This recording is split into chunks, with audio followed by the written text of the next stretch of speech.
Halo teman-teman semua, kembali lagi dengan aku Bima Anugrah di Komisi Podcast Kristen. Bersyukur kita bisa bertemu melalui podcast ini di episode keempat di season yang keenam ya.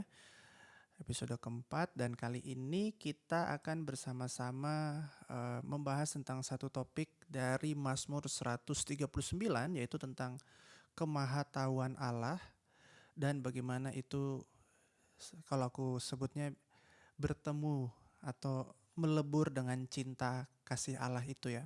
Bagaimana kita bisa melihat kemahatauan Allah itu juga di dalam konteks kasih Allah.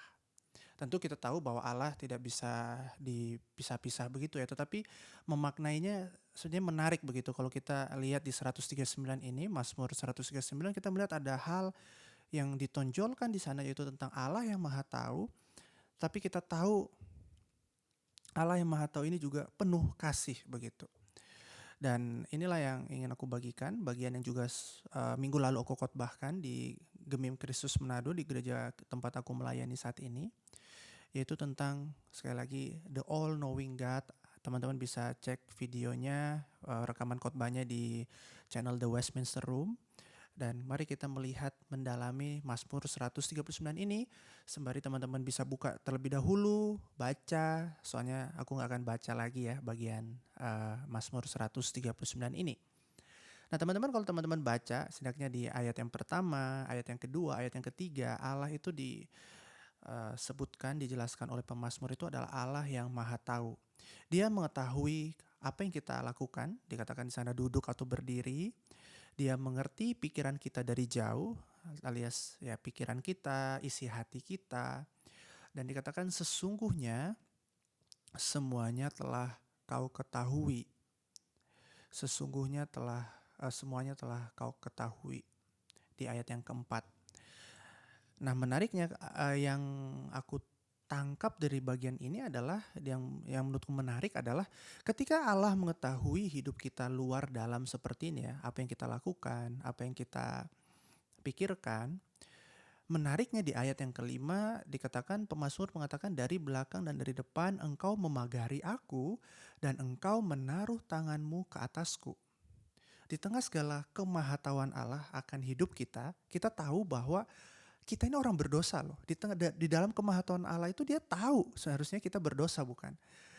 Seharusnya kita takut akan pernyataan ini ketika Allah itu bisa tahu, mengamati kita, tahu bukan hanya eksternal tapi juga internal di dalam hidup kita. Karena pada akhirnya ketika kita sadar kita ini orang yang gagal, orang yang berdosa, orang yang seringkali jatuh, lemah dan lain sebagainya. Roma 3:23, semua orang telah berdosa dan telah kehilangan kemuliaan Allah. Maka kemahatauan Allah adalah alasan bagi Allah untuk menghukum kita. Dia punya 1001 alasan untuk menghukum kita karena dia tahu seluk beluk hidup kita, bukan? Iya kan? Nah ini yang bagian menarik yang aku dapatkan selama perenungan Mazmur 139 ini ya. Ketika Allah tahu hidup kita, memang mungkin secara, kalau kita nggak mendalami ya, mungkin ini menjadi pengharapan yang luar biasa buat kita, bahwa Allah tahu hidup kita, bahwa Allah tidak meninggalkan kita, dia tahu pergumulan kita. Tetapi di satu sisi yang lebih utama, kemahatauan Allah sebenarnya adalah musuh bagi orang berdosa. Karena Allah punya 1001 alasan dari hidup kita yang ia tahu secara utuh ini untuk menghukum kita karena kegagalan keberdosaan kita. Ya kan? Dan orang berdosa adalah orang yang layak untuk dihukum. Tapi menariknya ayat 5 dikatakan bahwa dari belakang dan dari depan engkau memagari aku dan engkau menaruh tanganmu atasku. Ini sebuah kontras, sebuah tindakan yang kontras. Alih-alih menghukum, alih-alih menyatakan penghakiman karena segala keberdosaan kegagalan kita, pemazmur lalu mengatakan bahwa Allah itu menaruh tangannya di atas dia, menunjukkan penyertaan.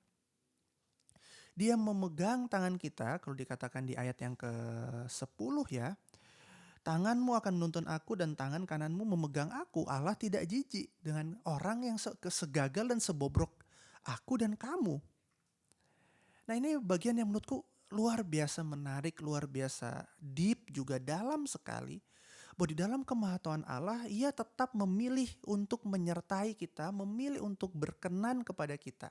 Dan ini yang membuat aku bertanya, kenapa bisa?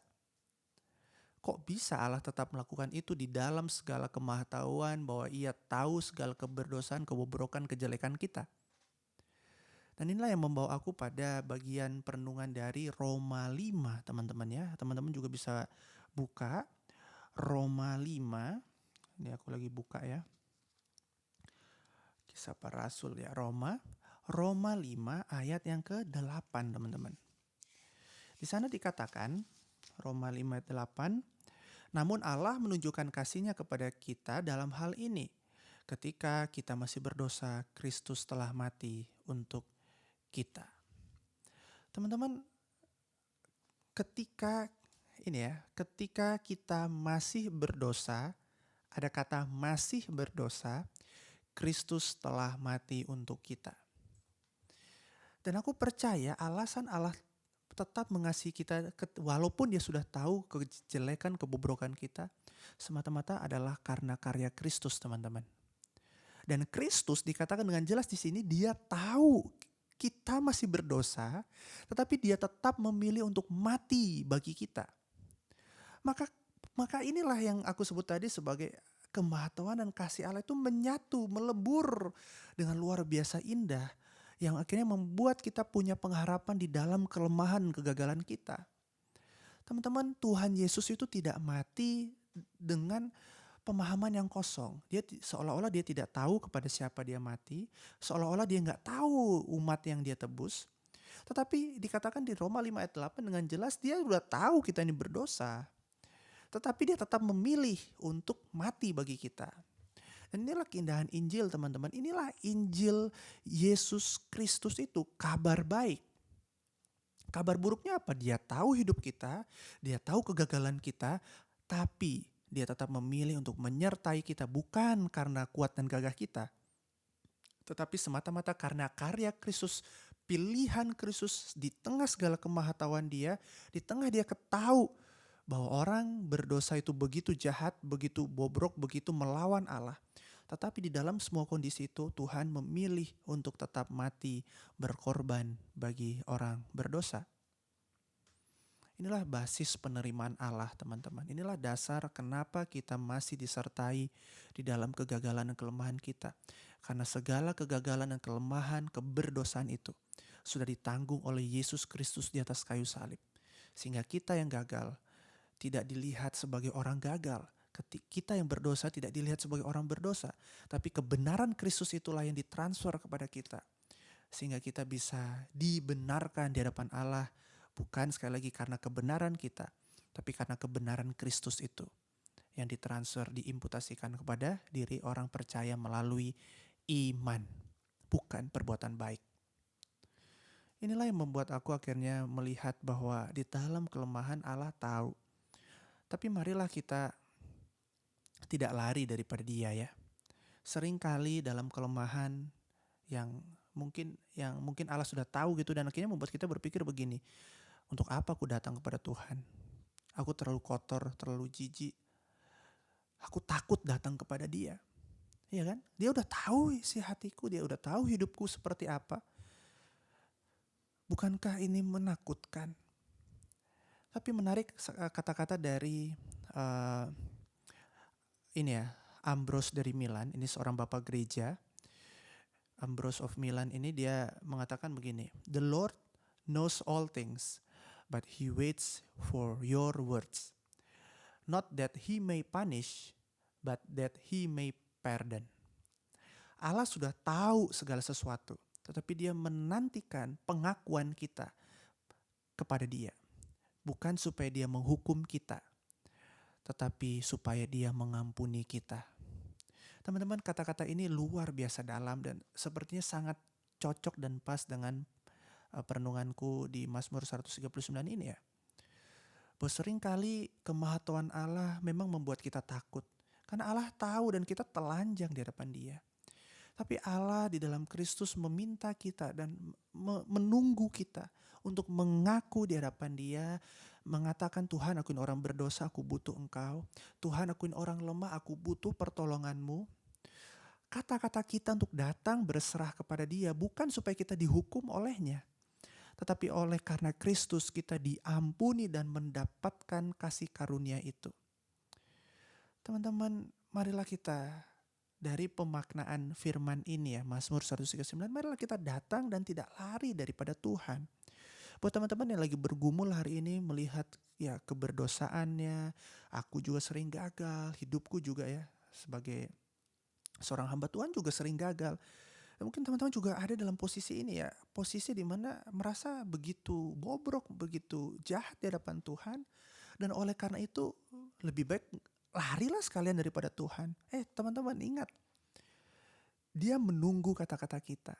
Dia udah tahu hidup kita, Dia sudah tahu segala kelemahan kita, tapi Dia tunggu dan tetap menerima kita.